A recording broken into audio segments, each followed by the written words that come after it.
Hola mis hermanos, amigos, Dios les bendiga, compartiendo con ustedes esta cápsula bíblica más. Seguimos avanzando en este recorrido por toda la escritura, desde el Génesis hasta el Apocalipsis. Recuerden que estamos leyendo la versión de la Biblia Nueva Traducción Viviente, es una versión un poco más actualizada en sus palabras, en sus expresiones, un poco más entendible, más contemporánea.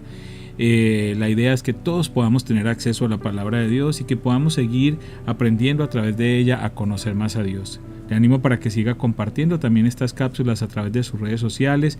No descansemos de hacerlo, porque es importante que usted y yo seamos parte de ese plan de Dios y que la palabra de Dios corra y sea glorificada. Salmo 66, 13 al 20. Ahora vengo a tu templo con ofrendas quemadas para cumplir los votos que te hice. Sí, los votos sagrados que hice cuando me encontraba en graves dificultades. Por eso sacrifico ofrendas quemadas a ti, lo mejor de mis carneros como aroma agradable y un sacrificio de toros y chivos.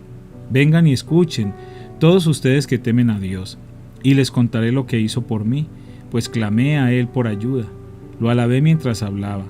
Si no hubiera confesado el pecado de mi corazón, mi Señor no me habría escuchado. Pero Dios escuchó. Él prestó oídos a mi oración. Alaben a Dios, quien no pasó por alto mi oración, ni me quitó su amor inagotable. Segundo de Samuel 20, 1 al 26.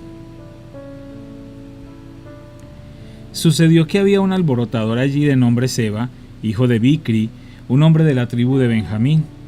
Seba tocó un cuerno de carnero y comenzó a repetir: abajo la dinastía de David, no nos interesa para nada el hijo de Isaí.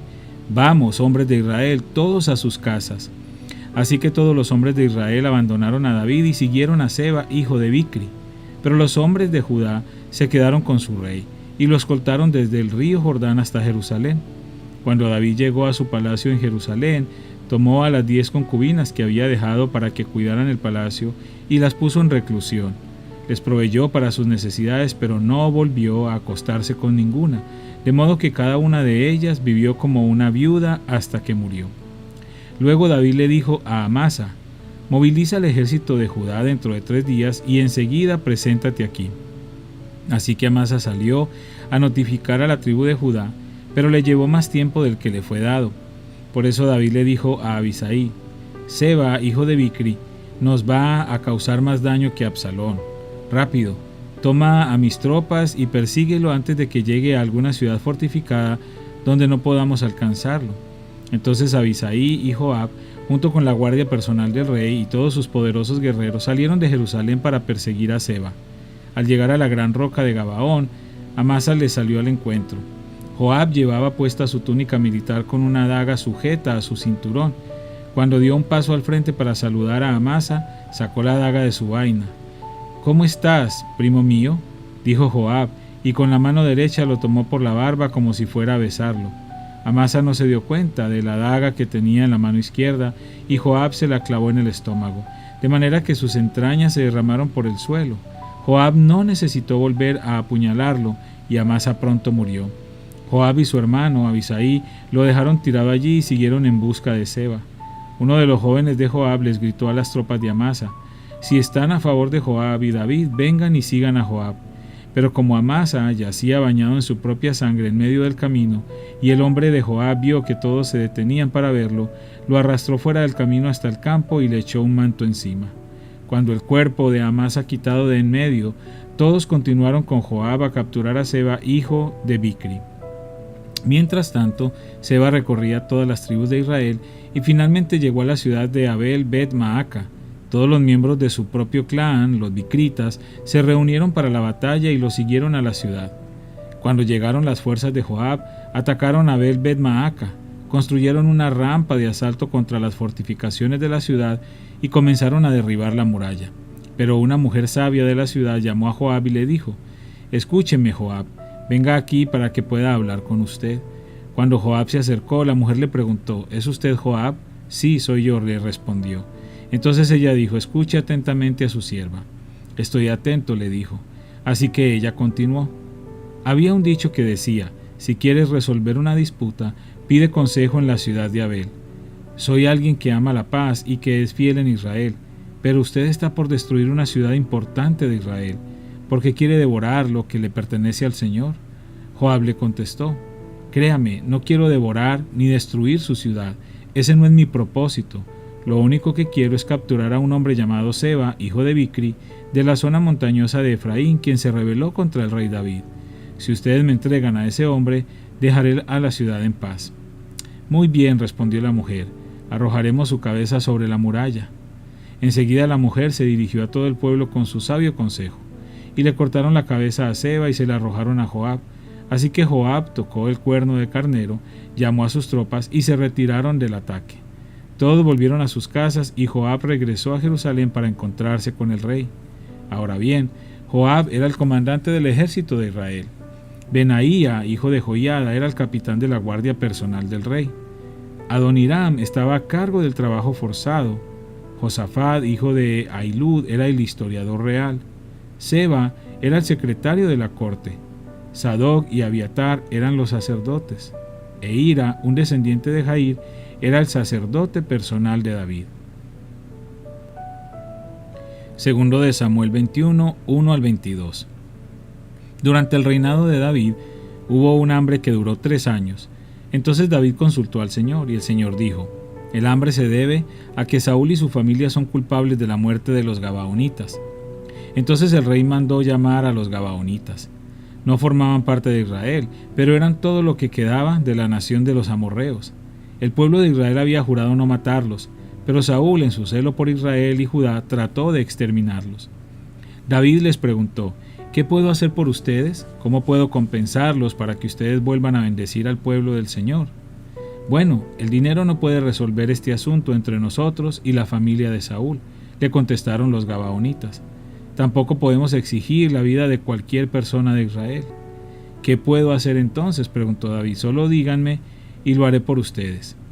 Ellos respondieron: Fue Saúl quien planeó destruirnos, para impedir que tengamos un lugar en el territorio de Israel. Así que entréguenos 7 hijos de Saúl, y los ejecutaremos delante del Señor en Gabaón, en el monte del Señor. Muy bien, dijo el rey, lo haré.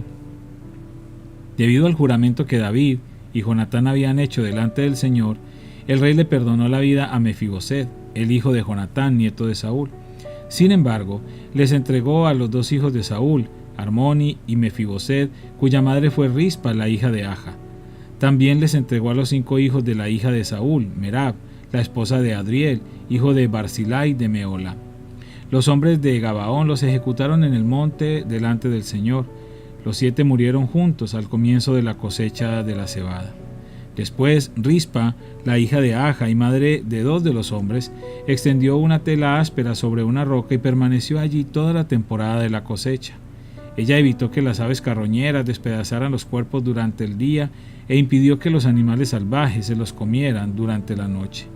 Cuando David supo lo que había hecho Rispa, la concubina de Saúl, fue a ver a la gente de Jabes de Galaad para recuperar los huesos de Saúl y de su hijo Jonatán. Cuando los filisteos mataron a Saúl y a Jonatán en el monte Gilboa, la gente de Jabes de Galaad robó sus cuerpos de la plaza pública de Bet-San, donde los filisteos los habían colgado. De esa manera David obtuvo los huesos de Saúl y Jonatán, al igual que los huesos de los hombres que los gabaonitas habían ejecutado. Luego el rey ordenó que enterraran los huesos en la tumba de Cis, padre de Saúl, en la ciudad de Sela, en la tierra de Benjamín. Después Dios hizo que terminara el hambre en la tierra. Una vez más los filisteos estaban en guerra con Israel, y cuando David y sus hombres estaban en lo más reñido de la pelea, a David se le acabaron las fuerzas y quedó exhausto. Isbi Benob era un descendiente de los gigantes. La punta de bronce de su lanza pesaba más de 3 kilos y estaba armado con una espada nueva. Había acorralado a David y estaba a punto de matarlo. Pero Abisaí, hijo de Sarbia, llegó al rescate de David y mató al filisteo. Entonces los hombres de David declararon: No volverás a salir con nosotros a la batalla. ¿Por qué arriesgarnos a que se apague la luz de Israel? Después hubo otra batalla contra los filisteos en Gob. Mientras peleaban, Sibecai de Usa mató a Asaf, otro descendiente de los gigantes. Durante otra batalla en Gob, Elahán, hijo de Jair de Belén, mató al hermano de Goliat de Gat. El asta de su lanza era tan gruesa como un rodillo de telar.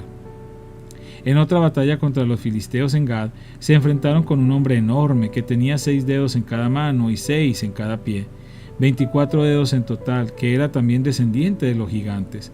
Pero cuando desafió a los israelitas y se mofó de ellos, lo mató Jonatán, hijo de Simea, hermano de David. Estos 4 filisteos eran descendientes de los gigantes de Gad, pero David y sus guerreros los mataron. Segundo de Samuel 22, 1 al 30. David entonó este cántico al Señor el día que el Señor lo rescató de todos sus enemigos y de Saúl. Cantó así: El Señor es mi roca, mi fortaleza y mi salvador. Mi Dios es mi roca en quien encuentro protección. Él es mi escudo, el poder que me salva y mi lugar seguro. Él es mi refugio, mi salvador, el que me libra de la violencia. Clamé al Señor, quien es digno de alabanza y me salvó de mis enemigos. Las olas de la muerte me envolvieron, me arrasó una inundación devastadora. La tumba me envolvió con sus cuerdas, la muerte me tendió una trampa en el camino.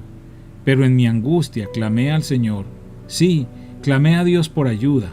Él me oyó desde su santuario, mi clamor llegó a sus oídos.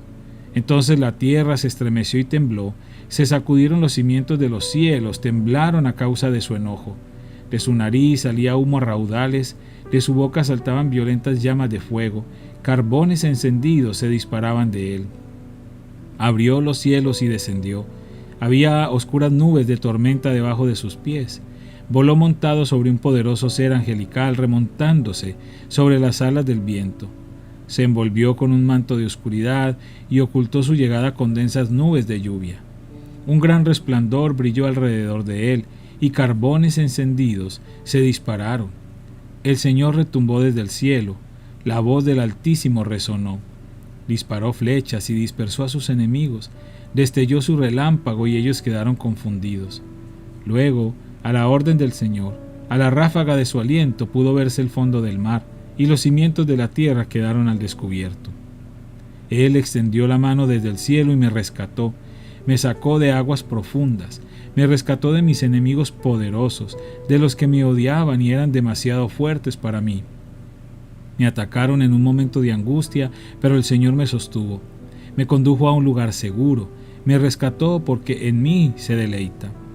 El Señor me recompensó por hacer lo correcto, me restauró debido a mi inocencia, pues he permanecido en los caminos del Señor, no me he apartado de mi Dios para seguir el mal. He seguido todas sus ordenanzas, nunca he abandonado sus decretos. Soy intachable delante de Dios, me he abstenido del pecado. El Señor me recompensó por hacer lo correcto, ha visto mi inocencia. Con los fieles te muestras fiel, a los íntegros les muestras integridad. Con los puros te muestras puro, pero te muestras astuto con los tramposos. Rescatas al humilde, pero tus ojos observan al orgulloso y lo humillas. Oh Señor, tú eres mi lámpara, el Señor ilumina mi oscuridad. Con tu fuerza puedo aplastar a un ejército, con mi Dios puedo escalar cualquier muro. Hechos 18, 1 al 17. Después Pablo salió de Atenas y fue a Corinto. Allí conoció a un judío llamado Aquila, nacido en la región del Ponto, quien estaba recién llegado de Italia junto con su esposa, Priscila. Habían salido de Italia cuando Claudio César deportó de Roma a todos los judíos. Pablo se quedó a vivir y a trabajar con ellos porque eran fabricantes de carpas, al igual que él. Cada día de descanso, Pablo se encontraba en la sinagoga tratando de persuadir tanto a judíos como a griegos. Después de que Silas y Timoteo llegaron de Macedonia, Pablo pasó todo el tiempo predicando la palabra, testificaba a los judíos que Jesús era el Mesías. Pero cuando ellos se opusieron y lo insultaron, Pablo se sacudió el polvo de su ropa y dijo: «La sangre de ustedes está sobre sus propias cabezas, yo soy inocente, y ahora en adelante iré a predicar a los gentiles». Entonces salió de allí y fue a la casa de Ticio Justo, un gentil que adoraba a Dios y que vivía al lado de la sinagoga. Crispo, el líder de la sinagoga, y todos los de su casa creyeron en el Señor. Muchos otros en Corinto también escucharon a Pablo, se convirtieron en creyentes y fueron bautizados. Una noche el Señor le habló a Pablo en una visión y le dijo: «No tengas miedo, habla con libertad, no te quedes callado, pues yo estoy contigo, y nadie te atacará ni te hará daño, porque mucha gente de esta ciudad me pertenece. Así que Pablo se quedó allí 1 año y medio enseñando la palabra de Dios. Cuando Galión llegó a ser gobernador de Acaya, unos judíos se levantaron contra Pablo y lo llevaron ante el gobernador para juzgarlo. Acusaron a Pablo de persuadir a la gente a adorar a Dios en formas contrarias a nuestra ley. Pero justo cuando Pablo comenzó a defenderse, Galión se dirigió a los acusadores de Pablo y dijo: «Escuchen ustedes, judíos, si aquí hubiera alguna fechoría o un delito grave, yo tendría una razón para aceptar el caso. Pero dado que es solo un asunto de palabras y nombres y de su ley judía, resuélvanlo ustedes mismos, me niego a juzgar tales asuntos». Así que los expulsó de la corte. Entonces la multitud agarró a Sóstenes, el líder de la sinagoga, y lo golpeó, allí mismo en la corte. Pero Galión no le dio a eso ninguna importancia. Padre, una vez más te doy gracias por tu palabra preciosa y maravillosa. Gracias, Padre, por lo que podemos aprender a través de ella. Gracias porque en ella podemos ver tu obra desde el principio de los tiempos siempre, Señor, tu misericordia para con cada uno de nosotros, Padre. Gracias por lo que hemos aprendido y lo que seguiremos aprendiendo cada día. Y te pido de una manera especial por cada persona que sigue escuchando fiel estas cápsulas, para que los bendigas grandemente. En el nombre de Cristo Jesús. Amén.